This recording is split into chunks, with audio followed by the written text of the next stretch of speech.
Sir మరి కాకపోతే ఇప్పుడు అసలు విషయానికి వస్తే భరణం సంగతి ఏంటి? యాక్చువల్గా వీళ్ళకు ఉన్నటువంటి స్టేటస్ ప్రకారం గతంలో పవన్ కళ్యాణ్ కూడా చెప్పాడు, ఇన్ని కోట్లు ఇంత ఆస్తి ఇచ్చేసి నేను విడాకులు ఇచ్చేసానని. సహజంగా ఎక్కడికైనా కోర్టు దగ్గరికి వెళ్ళినా ఫస్ట్ మనం ఏదైనా కంప్లైంట్ తీసుకొని పోలీస్ స్టేషన్కి వెళ్ళినా వాళ్ళు చెప్పేది కౌన్సిలింగ్ ఇస్తారు. మీరు నీ వర్షన్ ఏంటి, ఆయన వర్షన్ ఏంటి, ఈ సమస్యకి ఇంత దూరం రావాలన్నా మీరు ఇలా సర్దుబాటు చేసుకోండి అని చెప్పేసి, అంటే మంచి చెప్తూ రెండు కఠిన పదాలు కూడా చెప్తూ భరోసా అని చెప్పి పోలీస్ స్టేషన్లోనే మొదటి ప్రాథమిక చర్య ఉంటుంది. సో అది దాటిన తర్వాత కోర్టు కేసు పోలీస్ కేసు అవుతుంది, లేదా డైరెక్ట్ వెళ్తే మన కోర్టుకి వెళ్తారు. అంటే వీళ్ళు ఇచ్చే కట్నము భరణము అక్కడ అవన్నీ కోర్టుకి వెళ్ళిన తర్వాత ఫస్ట్ మీ సమస్య విడాకులు అని ఎందుకు అడుగుతున్నావు అడిగారు, మీ సమస్య ఏంటి అంటారు.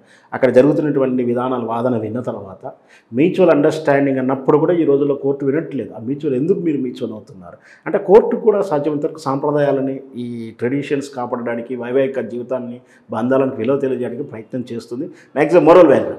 కానీ తత్వంలో చివరాఖరికి కోర్టు కూడా విడాకులు ఇస్తానికి సమ్మతించి అప్పుడు క్యాలిక్యులేషన్ చేస్తుంది. వీరు పిల్లలు ఉన్నారా, ఈయన కాస్తింది, ఆమె కాస్తింది, ఆమె భవిష్యత్తు ఏంది, ఈయన భవిష్యత్తు ఏంది, మరి ఈయన లేకుంటే ఆమె బతకగలుగుతా, ఆమె లేకుంటే ఈయన బతకగలుగుతారా, పిల్లలు ఏమైనా ఉన్నారా, వీళ్ళ ఆస్తులు ఏంటి, వాళ్ళ రేపు భరోసా ఏంటి. దీంతోపాటు నెక్స్ట్ విడాకులు ఇచ్చిన కాడ నుంచి నెక్స్ట్ స్టెప్లో వీళ్ళ జీవితంలో వాళ్ళు ప్రవేశపెట్టకుండా ఎలాంటి జోక్యం చేసుకోకుండా ఈయన జీవితంలో ఆమె జీవితంలో చేయకుండా సరైనటువంటి నియమ నిబంధనలు ఇస్తూనే విడాకులు ఇస్తూనే భరణం కింద సహజంగా ఎక్కువ శాతం మనం పురుషాధిక సమాజంలో ఉన్నాం.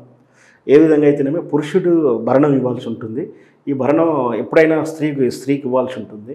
ఇక్కడ మాత్రం నిహారికకు భరణం ఇస్తే చాలా అమౌంట్ ఇవ్వాల్సి వస్తుందేమో, లేదా ఆమె స్థాయి తగ్గట్టు మరి ఏం జరుగుతుందో అందరూ కూడా అనుకుంటూ ఉన్న తరుణంలో కొన్ని కోట్లు అయి ఉండవచ్చు అని గెట్ చేస్తున్నారు. కానీ అక్కడ ఆల్రెడీ సోషల్ మీడియాలో ఎన్ని కోట్లు తీసుకుందని కూడా ఒక వాదన వస్తుంది. కానీ నిహారిక మాత్రం ఎలాంటి భరణం అక్కర్లేదు, నా స్వయంగా నా కాళ్ళ మీద నేను బతకగలను, నాకు స్థితిమంతుల్లో మేము, నాకు ఎలాంటి అతని నుంచి ₹1 కూడా భరణం అవసరం లేదనే విషయాన్ని ఆమె స్పష్టంగా అప్డేట్ ఇచ్చినట్టుగా కొంచెం సమాచారం మనకు తెలుస్తుంది. మేబీ కావచ్చు. అంటే ఇప్పుడు మీరు చాలా మంచోళ్ళ ఇలా చేసినందుకు అంతే, నిన్ను పెట్టిన బాధ చాలు, నీకాంచి డబ్బులు తీసుకుంటామా అని ఒక ఉద్దేశం కావచ్చు, లేదా ఆమె ఆత్మవిశ్వాసం కావచ్చు. సరే, ఈ ఆత్మవిశ్వాసం ఇంతవరకు వదిలేస్తే ఏం చేసిందంటే ఈవిడ ముందు నుంచే పేర్లు కత్తిరించినప్పుడు, పేరు వెనకాల తోకలు కత్తిరించినప్పుడు, ఫోటోలన్నీ డిలీట్ చేసినప్పుడు ఏమైందమ్మా అని అడిగారు. చెప్పలా, రెచ్చగొడుతుంది జనాల్ని కూడా చెప్పట్లా, మీడియాని రెచ్చగొట్టించాలా. మామిడి పండు తినుకుంటూ ఫోటో పెట్టి నెక్స్ట్ ఇంకేదో చేసి కవ్వింపుగా పెట్టడాలు. మళ్ళీ అలాగే రేపేదో చెప్పబోతున్నాను, ఏం చెప్తావు చూస్తేనేమో డెడ్ పిక్సెల్స్, నా కొత్త వెబ్ సిరీస్. నెక్స్ట్ మళ్ళీ అలాగే ఎవరెవరినో పట్టుకొని నేను నా జీవితంలో చాలా ఇదిగా ఉన్నదో, నువ్వు చాలా గొప్ప వ్యక్తి, నా జీవితం మొత్తం నీదే అన్నట్టుగా పోక్ చేసి పోకింగ్ కూడా వచ్చేసింది, ఇట్లాంటి డేటింగ్ లో ఉందన్న ప్రశ్న కూడా వచ్చేసింది. అంటే ఆడుకుంది మీడియాతో. ఇప్పుడు ఈ వ్యవహారం కూడా వీళ్ళకి తెలియదు ఇట్లా బయటకు వస్తుందని. కుకట్పల్లి ఫ్యామిలీ కోర్టులో ఆ పేపర్ కాస్త బయటకు వచ్చి అందరికి దొరికిపోయేసరికి ఇచ్చేశారు.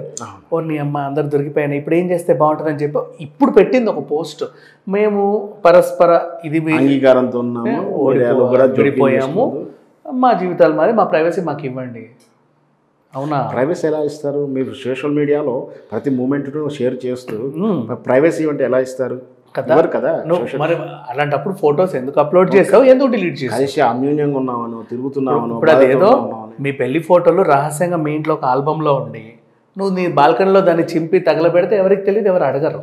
నువ్వు సోషల్ మీడియాలో ఫోటోలన్నీ పోస్టులు పెట్టి సోషల్ మీడియాలో డిలీట్ చేసి చింపేస్తే జనాలు తెలుసు. ఎవరు కామెంట్ చేయొద్దు, మా వ్యక్తిగతంగా వదిలేయమంటే అది అత్యాశ అవుతుంది.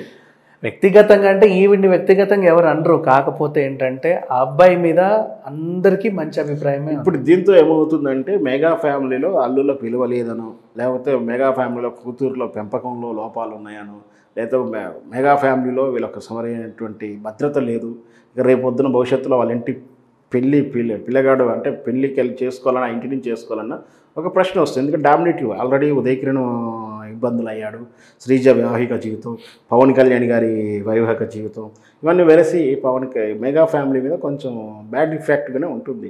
ఫ్యాన్స్ రాజకీయాలు ఎలా ఉన్నా రేపు సత్సంబంధాలు కానీ ఈ రక్త సంబంధాలు కలుపుకోవడం కానీ లేదా ఇది మన వివాహ సంబంధాలు ఇచ్చిపుచ్చుకోవడంలో కొంచెం వెనక ముందు ఆలోచించాల్సి ఉంటుంది. గతంలో చిరంజీవి గారిని కూడా రాజకీయాల్లోకి వచ్చినప్పుడు మేము మిమ్మల్ని ఉద్ధరిస్తాం అంటే ముందు మీ ఫ్యామిలీని మీరు సరిగ్గా ఉద్ధరించండి, తర్వాత మా మీద పడండి అన్నారు. ఇప్పటికి కూడా పవన్ కళ్యాణ్ కూడా పవన్ కళ్యాణ్ కూడా అలాగే అంటున్నారు, ముందు నీ జీవితాన్ని నేను ఉద్ధరించుకో, తర్వాత మా మీద పడవని. ఎందుకంటే అన్నాలెజ్జినోవా కూడా ఈ మధ్యకాలంలో వాళ్ళతో రీసెంట్గా ఆమె కూడా బయటకు వస్తుంది. దూరంగా రేణుదేశ కూడా చాలా కాలం మౌనంగా ఉంది. ఆమె ఇప్పుడు భరణం విషయంలో కూడా మనం చూస్తూనే ఉన్నాం. భరణం విషయంలో ఎన్నో కోట్లు ఇచ్చానంటూ పవన్ కళ్యాణ్ స్వయంగా చెప్పడం, నాకేం ఇవ్వలేదని ఆమె చెప్పింది, ఒక్క రూపాయి కూడా తీసుకోలేదని ఆమె చెప్పింది. సో ఇట్లా వీళ్ళు వైవేక అంటే వీళ్ళు పబ్లిక్ నటననే తెర మీద చూస్తారు, తెర మీద చూసిన అభిమానులు ఆనందించాలి అంతవరకే. కానీ దాన్ని అభిమాన రూపంలోనూ అభిమానుల నుంచి రాజకీయ రూపంలో వీళ్ళకి ఏంటంటే మేము ఏదన్నా చెబితే అది నిజం అని నమ్మేలాగా కొంతమంది ఉన్నారు, మాకు 1,00,000 మంది. సో 1,00,000 మంది నమ్మారంటే స్టాలిన్ సినిమాలాగా వాళ్ళ ముగ్గురిని నమ్మించి ఇదే నిజం అని చెప్పిస్తారేమో అని భ్రమలో బ్రతికేస్తున్నారు. ఇంకా ఒకనాటి రోజుల్లో ఎందుకు తెలియదు వీళ్ళు చూశారుగా. ఇప్పుడు మన ఇదే విషయంలో కూకట్పల్లి కోర్టు నుంచి వీళ్ళు చెప్పేంత వరకు నిన్నటి వరకు అందరం అదేదో గాలి వార్త అయినా అబ్బాయి విపసనకి వెళ్ళి పోస్ట్ పెట్టినా కూడా మనకి నెక్స్ట్ డే విడాకుల నోటీస్ వస్తుంది తెలియదు. ఆల్రెడీ జరిగిపోయింది. గత నెల 6వ తారీఖు అయిపోయింది నిర్ణయం. అయ్యో పాపం అనిపించింది అంతే తప్పితే. సో ఇప్పుడు నెలవారీ రిపోర్ట్స్ ఎట్లా అందరికి తెలిసింది కదా, ఇప్పుడు పెట్టింది ఈవిడ పోస్ట్. సో కన్ఫర్మ్ అయిపోయింది. సో అట్లానే ఏది దాచినా దాగదు. నిజం నిప్పు లాంటిది, ఎక్కడి నుంచైనా పుట్టుకొస్తూనే తన్నుకొస్తూనే ఉంటుంది, అబద్ధాన్ని దహనం చేసిపోతుంది అది. సో ఇకపోతే వీళ్ళిద్దరి సంగతి వదిలేస్తే ఇప్పుడు పాపం ఈ అబ్బాయి పరిస్థితి అంటే పిల్లలు లేరు ఓకే, కళ్యాణ్ దేవ్ ఏంటి సార్ అబ్బాయినేమో కూతుర్లను చూడనివ్వట్లేదు కదా, శ్రీజ భర్త ఆయన కూతురు చూడనివ్వట్లేదు అని చెప్పి ఆయన చాలా హింస పడుతున్నాడు. అంటే ఇక్కడ కోర్టు కూడా ఏం చేస్తుందంటే పిల్లల పెంపకము అంటే మైనారిటీ లోపున్న ఇంకా కౌమార్య పశుత్వంలో ఉన్నటువంటి చిన్నపిల్లల పెంపకం తండ్రి చూడలేడేమో, తండ్రి వ్యాపకంలో ఉండి పిల్లల ఆలనా పాలన ఆకలి అన్నము చూడలేడేమో అనే కన్సర్న్ పాయింట్ ఆఫ్ వ్యూలో కోర్టు ఒక చట్టంలో ఒక సెక్షన్ వచ్చింది. ఏమిటంటే అట్లాంటి పిల్లలు ఎవరైనా ఉంటే తల్లి సంరక్షణలో ఉండాలి, తల్లి పోషక విలువలతోటి పోషకాహార పదార్థాలు పెడుతుంది, వాళ్ళకు మంచి బుద్ధులు నేర్పుతుందన్న ఒక ఆలోచనతోటి చేయబడే చట్టం ఇది. ఈరోజు విడిపోయిన తల్లిదండ్రులకు అంటే డైవర్స్ తీసుకున్న తండ్రులకు శాపమై కూర్చుంటుంది. ఇక్కడ జరిగింది కూడా అదే. విడిపోయే దశలో పాప తల్లి వద్ద ఉంటే తండ్రి ఎలాగో బయటకు వెళ్ళాడుగా అభిప్రాయాలతో కోర్టు విడాకులు ఇచ్చినా లేదా మామూలుగా అండర్స్టాండ్ ప్రకారం దూరం ఉన్నప్పుడు దగ్గరికి వస్తే పాపను ఎక్కడ తండ్రికి దగ్గర అవుతుందో భయంతో వాళ్ళు దూరంగా పెడుతుంటారు. కానీ ఇక్కడ మానసికంగా సంఘర్షణ పడతారు. ఇతరులకు తన బంధమే కదా, తన రక్తం బుద్ధే కదా, పిల్లల పట్ల ప్రేమ ఉంటుంది.